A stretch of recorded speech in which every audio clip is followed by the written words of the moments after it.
Praise the Lord. ദൈവത്തിൻ്റെ അതിപരിശുദ്ധമായ നാമം വാഴ്ത്തപ്പെടുമാറാകട്ടെ. സങ്കീർത്തനം 78:9. ആയുധം ധരിച്ച വില്ലാളികളായ എഫ്രൈമ്യർ യുദ്ധ ദിവസത്തിൽ പിന്തിരിഞ്ഞു പോയി. ന്യായാധിപന്മാരുടെ പുസ്തകം 8-ാം അധ്യായത്തിൽ എഫ്രൈമ്യർ എന്നൊരു കൂട്ടരുണ്ട്. അവർ മിദ്യാന്യരോട് ചോദിക്കുന്നു, നിങ്ങൾ യുദ്ധം ചെയ്യുവാൻ പോയിട്ട് ഞങ്ങളെ വിളിക്കാഞ്ഞത് എന്ത്? ഇങ്ങനെ ഞങ്ങളോട് ചെയ്യുവാൻ എന്ത് സംഗതി? ഇതു കേട്ടാൽ തോന്നും യുദ്ധം ചെയ്യുവാൻ സമയം കിട്ടാഞ്ഞിട്ട് അതിൻ്റെ വിഷമത്തിലാണ് അവർ എന്ന്. കർത്താവിന് വേണ്ടി എരിയുന്ന ഹൃദയമാണ് അവർക്കുള്ളതെന്ന്. എന്നാൽ അതൊന്നുമല്ല, അവരെ ആളുകളായി പരിഗണിക്കാത്തതിൻ്റെ മറുവറുപ്പാണ്. മിദ്യാന്യർ അവരെ ഒന്ന് പൊക്കിപ്പറഞ്ഞപ്പോൾ എല്ലാ പ്രശ്നങ്ങളും അവസാനിച്ചു. ഇന്നും ചിലരുണ്ട്, ഒരു കാര്യവും അവരോട് ചോദിക്കാതെ ചെയ്യരുത്.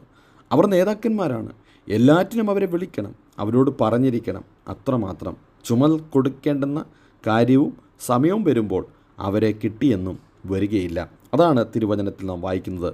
യുദ്ധത്തിന് വിളിച്ചില്ലെങ്കിൽ പരാതി പറയും. എന്നാൽ എഫ്രൈമ്യർ ആയുധം ധരിച്ച് വില്ലാളികളായ എഫ്രൈമ്യർ യുദ്ധ ദിവസത്തിൽ അവർ പിന്തിരിഞ്ഞു പോയി. ചെയ്യേണ്ടുന്ന കാര്യങ്ങൾ ചെയ്യേണ്ടുന്ന സമയത്ത് ചെയ്യേണ്ടുന്ന രീതിയിൽ ചെയ്യാതെ മറുതലിച്ചു നിൽക്കുന്ന അവസ്ഥയെന്ന് നമുക്ക് ആ തിരുവചന വേദഭാഗങ്ങളിലൂടെ മനസ്സിലാക്കുവാൻ കഴിയും. ഇന്നും സഭകളിൽ ഇന്ന് ഏറ്റവും വലിയ ആവശ്യം ആത്മീക നേതൃത്വമാണ്. പരിശുദ്ധാത്മാവിനാൽ നിയമിതരായ ആളുകൾ എഴുന്നേൽക്കപ്പെടണം, അതിനുവേണ്ടി ഒരുക്കപ്പെടണമുള്ള അങ്ങനെയുള്ള ഹൃദയമുള്ളവരായിരിക്കണം. അല്ലാതെ ആയുധം ധരിച്ച് ആവശ്യമുള്ള സമയത്ത് പിന്തിരിഞ്ഞു പോകുന്ന ആളുകളെ പോലെ ആകാനല്ല ദൈവം നമ്മെക്കുറിച്ച് ആഗ്രഹിക്കുന്നത്. എങ്കിൽ ഈ ദിവസങ്ങളിൽ നമ്മെ തന്നെ സമർപ്പിച്ചു കൊടുക്കാം. ആയുധം ധരിച്ച് വില്ലാളികളായ എഫ്രൈമ്യർ യുദ്ധ ദിവസത്തിൽ ചെയ്യേണ്ടുന്ന പ്രവർത്തിക്കേണ്ടുന്ന സമയത്ത് അവർ പിന്തിരിഞ്ഞു പോയി. അങ്ങനെ ആകുന്നവരല്ല.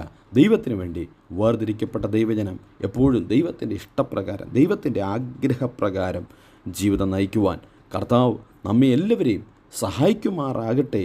കർത്താവ് എല്ലാവരെയും അനുഗ്രഹിക്കട്ടെ. God bless you. എല്ലാവരെയും കർത്താവ് സഹായിക്കട്ടെ. God bless you all.